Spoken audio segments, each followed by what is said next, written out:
दोस्तों आज मैं आपको भारत के 9 अंतर्राज्यीय नदी जल विवाद यानी कि इंटरस्टेट रिवर वाटर डिस्प्यूट्स के बारे में बताऊंगा। जैसा कि आपको पता है कि भारत में आज की तारीख में 28 राज्य और 8 केंद्र शासित प्रदेश हैं। आज़ादी मिलने के बाद समय समय पर कभी भाषा के आधार पर, कभी क्षेत्र के आधार पर धीरे धीरे राज्यों का गठन होता चला गया।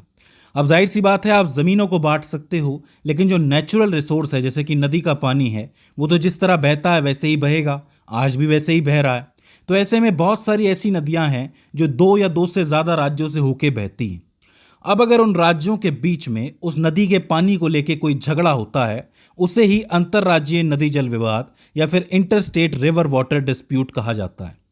इसी को हल करने के लिए साल 1956 में अंतर्राज्यीय नदी जल विवाद अधिनियम 1956 बनाया गया, जिसे इंग्लिश में interstate river water dispute act 1956 कहा जाता है, IRWD एक्ट। इसको ध्यान में रखना। अब इस अधिनियम या फिर एक्ट का काम क्या था? इस एक्ट के जरिए कुछ एक नियम और कानून बनाए गए, जिससे कि जल विवाद को पहले तो डिफाइन किया जाएगा कि भाई कौन सा विवाद जल विवाद कहलाएगा। उसके बाद उसको सॉल्व करने का काम किया जाएगा। अब देखो, अगर 2 राज्यों के बीच में जल विवाद पैदा हो जाए तो उसको जल विवाद कब माना जाएगा? जब 3 स्थितियां पैदा हो जाए। पहली स्थिति, पानी का उपयोग और नियंत्रण। किसी भी अंतर्राज्यीय नदी यानी कि 2 या 2 से अधिक राज्यों में बहने वाली नदी या नदी घाटी के पानी के इस्तेमाल या बंटवारे या नियंत्रण को लेके अगर दोनों के बीच में झगड़ा हो जाए, तब उसे जल विवाद कहा जाएगा। इसके अलावा समझौतों की व्याख्या यानी कि पानी के उपयोग, बंटवारे या नियंत्रण से जुड़ा हुआ कोई पुराना समझौता हो। आपको पता है इन राज्यों के बीच में पहले समझौते भी बहुत हुए हैं। आज़ादी से पहले या बहुत पहले ब्रिटिश काल के अंदर भी बहुत से समझौते हुए हैं। तो ऐसे में जो समझौता हुआ था, उसकी शर्तों का मतलब निकालने पर और लागू करने पर अगर कोई झगड़ा हो जाता है तो उसे भी जल विवाद कहा जाएगा। तीसरा, वाटर कर यानी कि जल रेट। अगर किसी कानून या रोक के बावजूद पानी पर किसी तरीके का टैक्स या शुल्क लगाया जाएगा तो इस विवाद को भी जल विवाद ही काउंट किया जाएगा। अगर कोई ऐसी स्थिति पैदा हो जाती है और सरकारें जो हैं वो बैठ के बात करती हैं और बात का कोई हल नहीं निकलता, तो ऐसे में केंद्र सरकार जो है वो एक विशेष अदालत बनाती है, जिसको ट्रिब्यूनल कहा जाता है। अब देखो, ये जो ट्रिब्यूनल का फैसला होता है, ये सुप्रीम कोर्ट के फैसले के बराबर माना जाता है। जब केंद्र सरकार ट्रिब्यूनल के अंतिम फैसले को स्वीकार कर लेती है, तो वो उसे आधिकारिक राजपत्र में प्रकाशित कर देती है और एक नया कानून बना देती है। जो ट्रिब्यूनल का फैसला है उसी को नया कानून बना लेती है, और जब वो नया कानून बन जाता है तो वो पूरी तरीके से बाध्यकारी हो जाता है, उसको मानना कंपलसरी हो जाता है। लेकिन ऐसा नहीं है कि इसको चैलेंज नहीं किया जा सकता। अगर मान लो कि राज्य को ऐसा लगे कि ट्रिब्यूनल ने जो है फैसला गलत दिया है और केंद्र सरकार ने गलत कानून बनाया है, तो वो अपने अनुच्छेद 136 के अधिकार के तहत विशेष अनुमति याचिका यानी कि स्पेशल लीव पिटिशन डाल सकता है। एसएलपी इसको कहते हैं। बहुत सारे राज्य ये एसएलपी डालते भी हैं सुप्रीम कोर्ट में ट्रिब्यूनल के फैसले के आने के बाद भी। इसके अलावा अगर आम नागरिक को कोई तकलीफ हो तो वो अपने संविधान के अनुच्छेद 21 के जीवन जीने के अधिकार को मद्देनजर रखते हुए यानी कि राइट ऑफ लाइफ को मद्देनजर रखते हुए इसका उल्लंघन करके सीधा सुप्रीम कोर्ट जा सकता है। वो ये कह सकता है कि भैया ट्रिब्यूनल ने जो फैसला लिया है उसकी वजह से पानी हम तक नहीं पहुंच रहा है और हमें जीने का अधिकार है, तो ट्रिब्यूनल का फैसला बदलो। तो ऐसे में आम आदमी और राज्य दोनों ही ट्रिब्यूनल के फैसले के खिलाफ सुप्रीम कोर्ट जा सकते हैं। तो रास्ते उनके लिए भी खुले हुए होते हैं। हालांकि ये रास्ता इतना आसान नहीं होता है, इसमें बहुत सारी चीज़ें प्रूफ करनी पड़ती है, बहुत सारा समय लगाना पड़ता है, तब जाकर के कोई दूसरा फैसला आता है। हालांकि मैं आपको एक चीज़ अपडेट करवा दूं कि 2002 में इस एक्ट में एक संशोधन किया गया था। इसकी समय सीमा तय की गई थी। पहले क्या होता था कि इन मामलों के अंदर बहुत लंबा समय लगता था, इसलिए साल 2002 में इस कानून को बदला गया और ट्रिब्यूनल बनाने की समय सीमा तय की गई। केंद्र सरकार को राज्य का आवेदन मिलने के बाद 1 साल के अंदर अंदर ट्रिब्यूनल का गठन करने के लिए कहा गया। अगर कोई राज्य ये कहता है कि दूसरे राज्य की वजह से उसको पानी नहीं मिल रहा है, तो वो आवेदन देगा।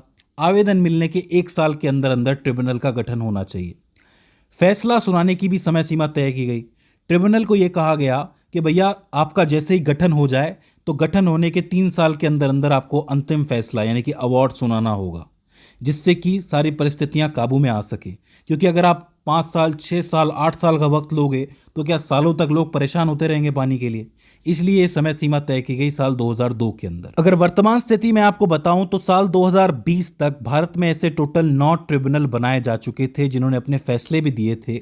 लेकिन ज़मीनी हकीकत ये है कि ज़्यादातर मामलों में कोई ना कोई असंतुष्ट राज्य ट्रिब्यूनल के फैसले के खिलाफ अपनी शिकायतें लेकर सुप्रीम कोर्ट पहुंच ही जाता है, यानी कि एसएलपी लगा ही देता है। तो ये मामले पूरी तरीके से सुलझे नहीं हैं। बहुत से मामले तो बहुत ज़्यादा भीषण हो जाते हैं। अब मैं आपको एक एक करके 9 मामलों के बारे में बता देता हूं जो हमारे देश में इंपॉर्टेंट हुए हैं। सबसे पहले आता है कृष्णा जल विवाद, जिसका पहला ट्रिब्यूनल साल 1969 में बना था। जी हां, इसको लेके 2 ट्रिब्यूनल बने हैं। तो पहला जो था वो साल 1969 में बना था। इसका जो उद्गम है कृष्णा नदी का, वो महाराष्ट्र के महाबलेश्वर यानी कि पश्चिमी घाट से होता है। और इस पूरे के पूरे मामले में 3 राज्य शामिल हैं, महाराष्ट्र, कर्नाटक और आंध्र प्रदेश। महाराष्ट्र ये कहता है कि चूंकि हम उद्गम राज्य हैं, हमारे यहाँ से नदी बहती है, निकलना शुरू होती है, तो जो कोयना जल विद्युत परियोजना है और स्थानीय सिंचाई है उसके लिए हमें ज़्यादा पानी की ज़रूरत है, इसलिए पानी हम रखेंगे ज़्यादा।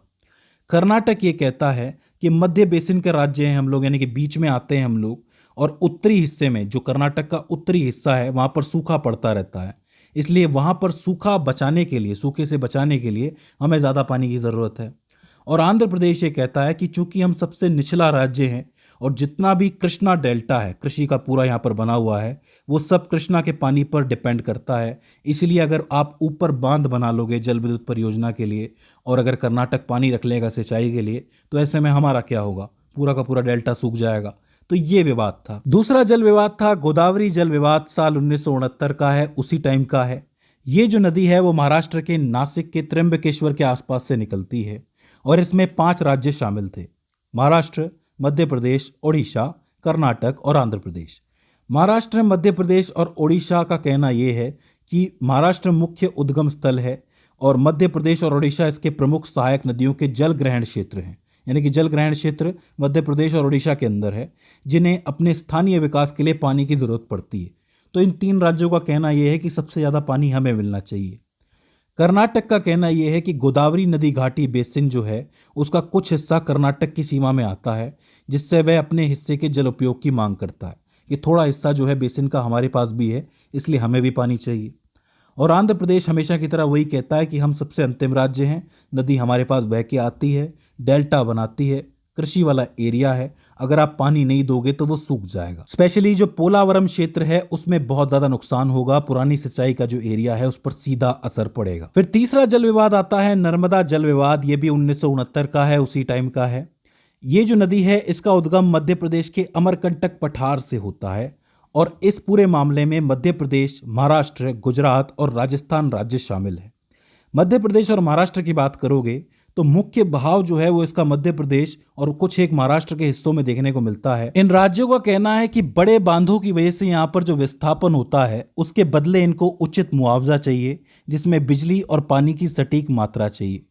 गुजरात का कहना यह है कि चूंकि हम मुख्य निचले राज्य हैं और यहाँ पर सरदार सरोवर बांध बना हुआ है, जिससे कि कच्छ और सौराष्ट्र जैसे सूखे इलाकों में नहरों तक पानी पहुंचाया जाता है, इसलिए हमें पानी की अधिक जरूरत है। फिर राजस्थान की बात करोगे तो वैसे तो राजस्थान इस नदी के हिसाब से गैर तटवर्ती राज्य है, लेकिन इसके कुछ एक सूखे हिस्से हैं जैसे कि बाड़मेर, जालौर और दूसरे सूखे हिस्से, उनमें पानी पहुंचाने के लिए, नहर द्वारा पानी पहुंचाने के लिए इसको जीवनदायी नदी माना जा सकता है। तो वहां तक पानी पहुंचाने के समझौते में इसको शामिल किया गया है, तो वो भी इसके लिए लड़ रहे हैं। तो इसका मतलब ये सारे राज्य इस पूरे मामले के अंदर शामिल हैं। फिर रावी ब्यास विवाद की बात करोगे तो ये विवाद तो बहुत ही पुराना है, आपको मालूम है। ये दोनों नदियां हिमाचल प्रदेश के रोहतांग दर्रे के पास से निकलती हैं और मुख्य रूप से पंजाब से होकर बहती हैं। इसमें पंजाब, हरियाणा और राजस्थान तीनों ही शामिल हैं। पंजाब की बात करोगे तो चूंकि पंजाब इसका मुख्य तटवर्ती बहाव वाला राज्य है, तो इसका कहना यह है कि उसके पास किसानों की ज़रूरतें पहले पूरी होनी चाहिए, इसलिए सतलुज यमुना लिंक जो है SYL नहर, वो दूसरों को पानी देने का विरोध करता है कि भैया आप इससे दूसरों को पानी मत दो। हरियाणा का कहना यह है कि 1966 में पंजाब से अलग होने के बाद अपने तेजी से बढ़ते कृषि क्षेत्रों की सिंचाई करने के लिए हमें रावी और ब्यास का अतिरिक्त पानी चाहिए, जिससे कि हम विकास कर सके, तो हमें भी कानूनी रूप से बराबर अधिकार है। और राजस्थान का कहना यह है कि भले ही हम गैर तटवर्ती राज्य हैं, लेकिन जो इंदिरा गांधी नहर है उसके माध्यम से थार मरुस्थल के लाखों लोगों को पानी जो है वो इस नदी से ही मिलता है, तो आप हमें भी पानी दीजिए। तो तीनों के बीच में विवाद चला है इसको लेकर। फिर आता है कावेरी जल विवाद 1990। ये भी काफी बड़ा विवाद है। इस नदी के उद्गम की बात करोगे तो ये नदी कर्नाटक के कोडागु जिले में ब्रह्मगिरी पहाड़ियों से ताल कावेरी से निकलती है। इस पूरे विवाद में कर्नाटक, केरल, तमिलनाडु और पुदुचेरी जैसे इंपॉर्टेंट केंद्रीय शासित प्रदेश भी शामिल हैं। कर्नाटक और केरल की बात करोगे तो चूंकि उद्गम राज्य कर्नाटक है और अपने किसानों और शहर की जरूरत पूरी करना चाहता है, इसलिए वो पानी रोकना चाहता है। जबकि केरल जो है वो इसकी सहायक नदी जैसे कि काबिनी नदी, उसका बेसिन होने के कारण अपना हिस्सा मांगता है कि भाई हमें भी हिस्सा मिलना चाहिए, क्योंकि एक सहायक नदी यहाँ से भी जाती है। तमिलनाडु का कहना यह है कि हम मुख्य निचला राज्य हैं, जिसकी लाखों एकड़ की ऐतिहासिक धान की जो खेती है वो सदियों से कावेरी नदी पर निर्भर है। अगर आप ऊपर से पानी कम छोड़ोगे तो ये पूरी की पूरी फसल, पूरा का पूरा एरिया बर्बाद हो जाएगा। और पुदुचेरी का कहना ये है कि जो कराईकल है, पुदुचेरी का कराईकल क्षेत्र, वो कावेरी डेल्टा के बिल्कुल अंतिम छोर पर स्थित है, जहां खेती और पीने के पानी के लिए कावेरी नदी के अलावा और कोई दूसरा प्राकृतिक विकल्प नहीं है। तो पीने का पानी और कृषि का पानी हमें इसी से मिलता है, तो हमें भी पानी दो। तो ये विवाद काफ़ी बड़ा विवाद है काफ़ी सारे राज्यों और केंद्र शासित प्रदेशों के बीच में। फिर बात करोगे वापस से कृष्णा जल विवाद के बारे में। इसका दूसरा ट्रिब्यूनल बनाया गया साल 2004 के अंदर। इस बार महाराष्ट्र का कहना यह है कि पिछले समझौते को गुजरे काफी साल हो चुके हैं और परिस्थितियां काफी बदल चुकी हैं। हमारे सूखाग्रस्त क्षेत्रों के लिए नदी के अतिरिक्त पानी की जरूरत है, तो हमें ज्यादा पानी चाहिए। कर्नाटक ये कह रहा है कि हमारे अलमट्टी बांध की ऊंचाई हम बढ़ाना चाहते हैं, जिससे हम थोड़ा ज़्यादा पानी स्टोर कर सकें, जो हमारी ज़रूरतों को पूरा कर सके और विकास हो सके। और आखिर में इसमें आंध्र प्रदेश इसलिए नज़र बनाए हुए है कि तुम जल रोकने के नाम पर इतना ज़्यादा जल ना रोक लो कि आंध्र प्रदेश में बने हुए श्रीशैलम और नागार्जुन बांधों के लिए दिक्कत पैदा हो जाए। आपको पता है आंध्र प्रदेश में 2 इंपॉर्टेंट बांध बने हुए हैं, श्रीशैलम और नागार्जुन सागर। ये दोनों ही आंध्र प्रदेश के लिए ज़रूरी माने जाते हैं। अगर इसमें पानी की सप्लाई कम होगी तो आंध्र प्रदेश के लिए दिक्कत खड़ी हो जाएगी। फिर आता है महादाई यानी कि मांडवी जल विवाद 2010। ये जो नदी है कर्नाटक के बेलगावी जिले यानी कि पश्चिमी घाट से निकलती है। इसमें कर्नाटक, गोवा और महाराष्ट्र जैसे राज्य शामिल हैं। कर्नाटक की बात करोगे तो वो कहता है कि चूंकि हम उद्गम राज्य हैं, यही कारण है कि कलसा बंडूरी नहर परियोजना, यहाँ पर एक नहर परियोजना चल रही है, उसके लिए पानी हमें चाहिए। तो पानी को मोड़कर अपने उत्तरी जिलों जैसे कि धारवाड़, ऐसे जिलों में हम ले जाएंगे और वहाँ पर पेयजल की आपूर्ति पूरी करेंगे। तो इसके लिए हमें पानी की ज़रूरत है। गोवा ये कहता है कि ये गोवा की सबसे प्रमुख नदी है, जीवन रेखा है। इसका विरोध ये है कि पानी मोड़ने से गोवा का जलस्तर गिर जाएगा, खारापन बढ़ेगा और संवेदनशील वन और मैग्रोव नष्ट हो जाएंगे। तो हमारे लिए प्राकृतिक दिक्कत खड़ी हो जाएगी, आपदा आ जाएगी।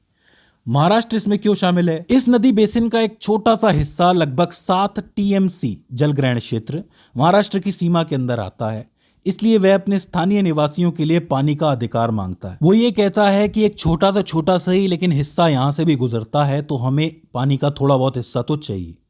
फिर आता है वंशधारा जल विवाद 2010। इस नदी का उद्गम ओडिशा के कालाहांडी जिले से होता है। इसमें ओडिशा और आंध्र प्रदेश दोनों राज्य शामिल हैं। ओडिशा का कहना यह है कि हम ऊपरी और उद्गम राज्य हैं। जो आंध्र प्रदेश है वो अपने कटरागढ़ नहर यानी कि साइड चैनल वियर बनाने की कोशिश कर रहा है। इससे होगा ये कि इसके बनने की वजह से नदी का जो बहाव है वो बदल जाएगा और ओडिशा के इलाके सूख जाएंगे। आंध्र प्रदेश जो कि एक निचला राज्य है, वो ये कहता है कि जो श्रीकाकुलम जिला है उसमें सूखाग्रस्त किसानों को सिंचाई का पानी देने के लिए हम नेराडी बैराज बनाना चाहते हैं। इसी को लेकर जमीन अधिग्रहण पर विवाद चल रहा है कि अगर आप पानी को ले गए नहर के जरिए तो सारा का सारा बहाव बदल जाएगा और उड़ीसा को पानी मिलेगा नहीं। अब दोनों राज्यों के अंदर विश्वास की थोड़ी कमी है कि 50-50% पानी बटेगा कि नहीं बटेगा। जमीन पर कागज में तो बट जाएगा, लेकिन जमीन पर कैसे बटेगा। इस लिस्ट का आखिरी नदी जल विवाद है महानदी जल विवाद 2018, जिसको मैंने हाल ही में डिटेल के साथ आपको बताया था। इस नदी का उद्गम छत्तीसगढ़ के धमतरी जिले से होता है, सिहावा पर्वत के आसपास। इसमें छत्तीसगढ़ और ओडिशा दोनों ही शामिल हैं। छत्तीसगढ़ एक ऊपरी राज्य है जिसने अपने तेजी में बढ़ते उद्योगों के लिए या स्थायी किसानों की मांग पूरी करने के लिए ऊपर बड़े बड़े हिस्सों में छोटे छोटे बांध बना दिए हैं ताकि पानी को ज़्यादा स्टोर किया जा सके। ओडिशा ये कह रहा है कि हम निचला राज्य हैं, अगर आप इस तरीके से बांध बनाते रहोगे तो हमारा जो पानी है वो कम हो जाएगा और हीराकुंड बांध जो है उसमें पानी का जो स्तर है वो गिर जाएगा, जिससे हमारे राज्य में पेयजल और सिंचाई दोनों को नुकसान होगा। तो इस वजह से दोनों राज्यों के अंदर विवाद चला। अब चूंकि छत्तीसगढ़ जो था वो पहले मध्य प्रदेश का हिस्सा था, तो छत्तीसगढ़ और ओडिशा दोनों के बीच में कोई सरकारी समझौता हुआ नहीं था पानी को लेके। यही कारण है कि छत्तीसगढ़ जो ज़्यादातर पानी है वो उद्योगों के लिए दिए जा रहा है और इस वजह से नीचे प्रॉब्लम हो रही है, ओडिशा के अंदर प्रॉब्लम हो रही है। तो इस वजह से इन दोनों के बीच में विवाद चालू है। तो दोस्तों ये हो जाते हैं भारत के 9 इंपॉर्टेंट नदी जल विवाद। आई होप ये सारे नदी विवाद अब आपकी नज़र में आ गए होंगे। अब हम करेंगे ये कि एक एक करके सभी के बारे में डिटेल से बात करेंगे, जिससे हमें इसके आसपास की ज्योग्राफी भी जानने का भी मौका मिल जाएगा। तो दोस्तों आज की इस वीडियो के अंदर बस इतना ही। See you in the next one.